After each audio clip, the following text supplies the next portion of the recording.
I have an idea, and my idea is not just out of the box. It's out of this world. I want to launch a cantor into space.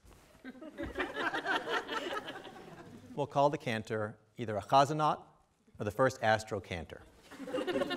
I think that at this time of global warming, natural disasters, poverty, and the pew poll, we need to send a holy person up into the heavens to sing a blessing into the ear of God for the future of humanity and for the safekeeping of the Jews. Now, people have asked me, there's the cantor in the box, coming on the way. People have asked me, why a cantor and not a rabbi? And I'll tell you what I've told them.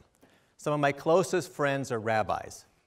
In fact, I would feel nothing but excitement to shoot my friend, Rabbi Charlie, up into space.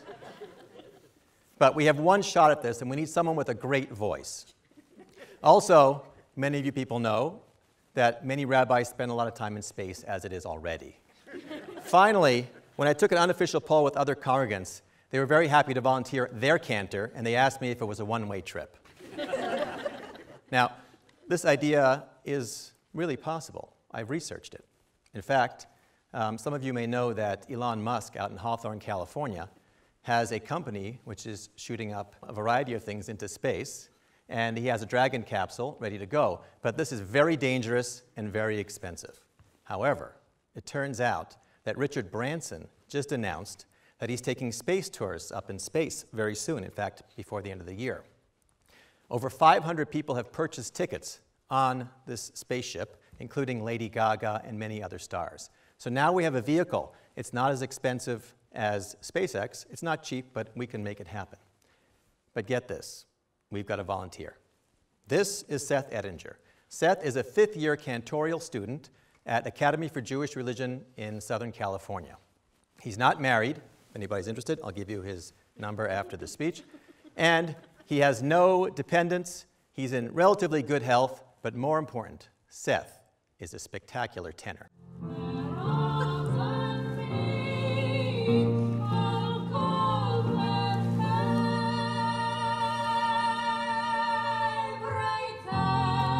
So that's Seth singing with another fifth-year cantorial student, Rachel Goldman. Now, I know you're probably thinking I'm crazy, or maybe you're thinking you're crazy because you like the idea, but I'm telling you that I am solidly within the Jewish fold, okay? I grew up and I went to an Orthodox Jewish day school in Brookline called Maimonides. I was very active in leadership positions at college and in law school, and I founded 13 years ago something called the Orange County Jewish Community Scholar Program. Our goal was to bring the best Jewish thinkers in the world to our community. And we have succeeded. Over the last 13 years, we have brought over 150 speakers, had 500 programs. We've had sold-out presentations. But I noticed one thing. Not many young people turned out. When I say young, I mean 30s and younger. 40s, younger, I don't know. It's an older community. And we certainly weren't attracting unaffiliated Jews. But when I started to do programs that had a little edge to them, they were just a little different. Sandcastle building before Passover, and we built the pyramids. Dads and kids camping and sea kayaking to sea caves off of Santa Cruz Island. Surfing with the surfing rabbi, Rabbi Shifty Shifrin.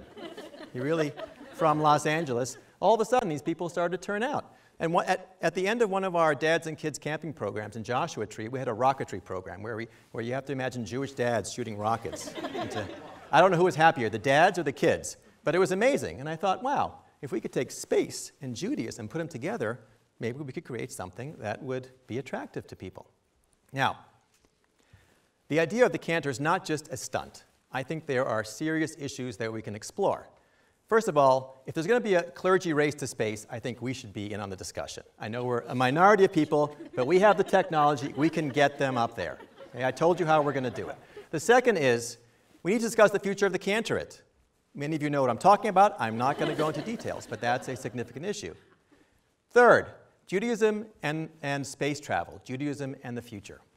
What is going to happen when space travel becomes a reality? It's going to start this year. How does Judaism react to a world in which we may not be living on this planet? And finally, where is God? So if you're a student and you're involved in my project, you can ask me the fair question. You're sending a person up to heaven? Well, maybe God's not up there. So there are legitimate reasons for this project as well. When John F. Kennedy first announced that we're going to launch a person to the moon, not many people thought it was possible, but we did it. And not only did that galvanize interest in space, but it also created all these other unintended consequences and discoveries. For example, scratch-resistant lenses, freeze-dried food, athletic footwear, MRI and CAT scan technology, cordless tools. There are many things that come out of creative, imaginative projects, and I think many things will come out that I haven't even thought about when we're going to send the Cantor into space. Now, here's the secret. I am going to send the Cantor into space, but if I fail, it doesn't matter, because it's the idea that matters.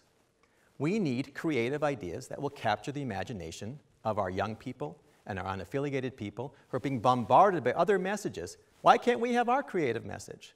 So I know Seth will be disappointed if it doesn't happen, but you know, it's an example, and I think we can challenge our institutions. It's very important that you continue to do what you do, but also set aside some R&D. Set aside some time for playfulness. Think of ways to get people more involved and more interested in our culture and tradition, and this is one of them. We've had some fictional Jews that we've sent into space. I think it's time we send a real clergy person into space. So here's my challenge to you. When you go home tonight, and I'm hoping it's a clear night, I want you to look up into the sky and look at the stars. And I want you to think of the astrocantor, or chazanot, sitting in Virgin Galactic. There's only 5 chairs up there, so he's probably sitting next to Lady Gaga. He's wearing his tallis and he's wearing his yarmulke, and the whole Jewish world is rooting for him.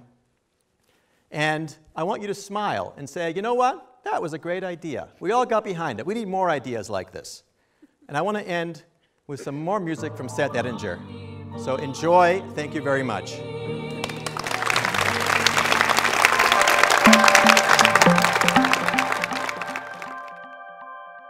Thanks for watching Eli Talks.